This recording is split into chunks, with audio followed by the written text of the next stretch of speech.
misconception here. If you look at Article 234, it took me a bit of time to get it.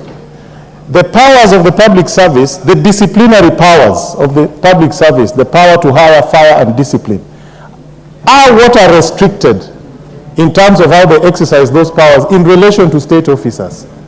Because there are special procedures for state officers when you exercise those powers as a public service. And I can give you an example. I was the first chief of staff in the Republic of Kenya. When we created that office, there was no power, but the president had the power, executive power, to organize his executive office. So did the prime minister. So there are offices in a presidential system of government that are created not necessarily by law. If you check the history of chief of staff in the United States, the first holder was a presidential appointee by executive order. And over time it has gained currency. Simply because in a presidential system, such as the one we have, there are officers that cannot exercise both what you call bureaucratic power as well as political power. A permanent secretary cannot interface in a presidential system with parliament. So in a presidential system such as the one in the United States, the presidents have their chiefs of staff who can exercise both bureaucratic power as well as executive power and interface politically with Congress. And that power is vested in the president.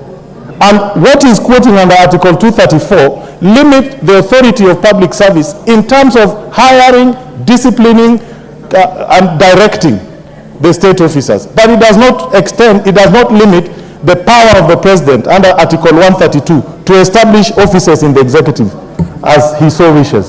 Thank you, Mr. Speaker. Murugara hold Jared Okello. Yes. On the same issue. Murugara, you are the chair of the committee. Hold. I'll come back to you. Honorable Speaker. Hold your horses, Murugara. Honorable Speaker, even as I align myself with the sentiments as expressed by my brother Honorable Wandayi, I did read the ruling by the High Court on this same matter, Honorable Speaker, with a tooth comb, because I needed to understand the gist of this entire issue. And one thing that caught my attention, Honorable Speaker, is what the court said, that we are being governed by a constitutional dispensation of the year 2010. And this constitution went into details as highlighting these offices, some of which are now under question. And one fundamental issue that these judges raised is that the position of cabinet secretaries, chief cabinet secretary, chief administrative secretary, was going to be a person just between the cabinet secretary and the principal secretary. So by inference, chief administrative secretary is a boss to a principal secretary. And Honorable Speaker, what the court said that we are still not addressing holistically is that if Kenyans thought that that office was going to be as important as this House would want to make it, the Kenyans would have put it into law in the Constitution. And the court went on to say that if indeed this position will be as important, Kenyans will have to have a say on it by way of a referendum, Honorable Speaker. Why is travel a very important consideration in enactment of this office as Honorable Speaker? So even as we retreat to come up with an in-depth ruling, as you have always done before, let us try to look at the participation of Kenyans as infusing this office into law, Honorable Speaker. Otherwise, we were so embarrassed as a House by the decision of this court, or of our courts, and I don't want this House to be always subjected to another round of embarrassment each time we create laws here. Honorable Speaker, we don't make laws in vain. And therefore, let us go deep and look into this. I know there are people who are angling for jobs. Those who campaigned for UDA or Kenya Kwanza by extension. And they are so desperate to have something in their name.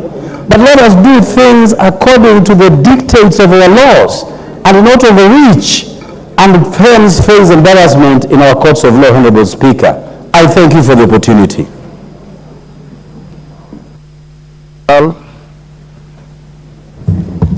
avoid tedious repetition, I think Wandayi is... Mr. Speaker, this office, historically, I can remember I was in government when the Constitution 2010 was in process.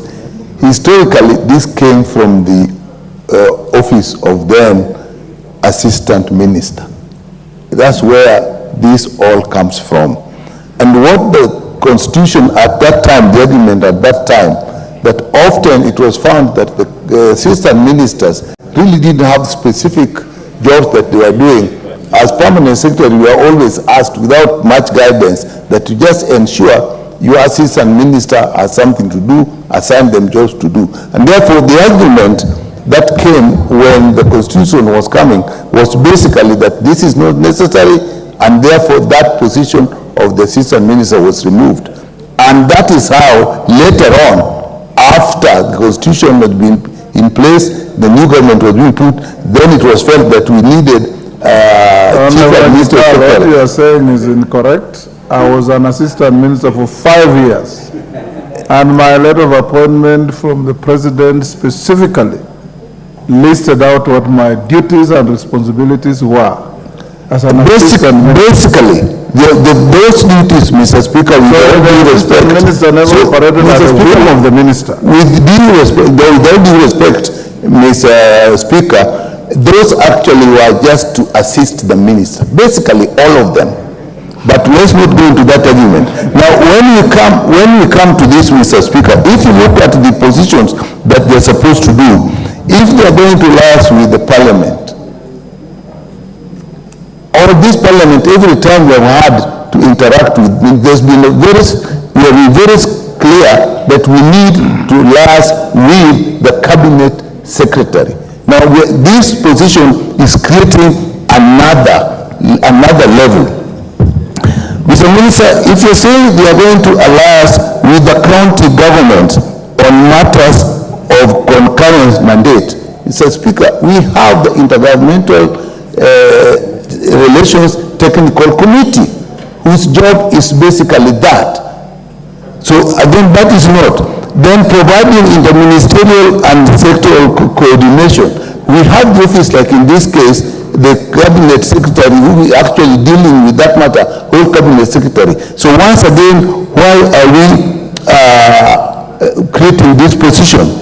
Mr. Speaker, representing the cabinet secretary in the meeting, that actually is where the issue started. And so we are just going backwards. So Mr. Speaker, I just wanted to add that we are actually going backwards in terms of our constitutionalism. So what we have actually changed in 2010, we are clawing back and bringing them through statutes. And I think that is not, I'm not a lawyer, but I don't think that is very proper. You done? Morogara? Yes, Chepkonga.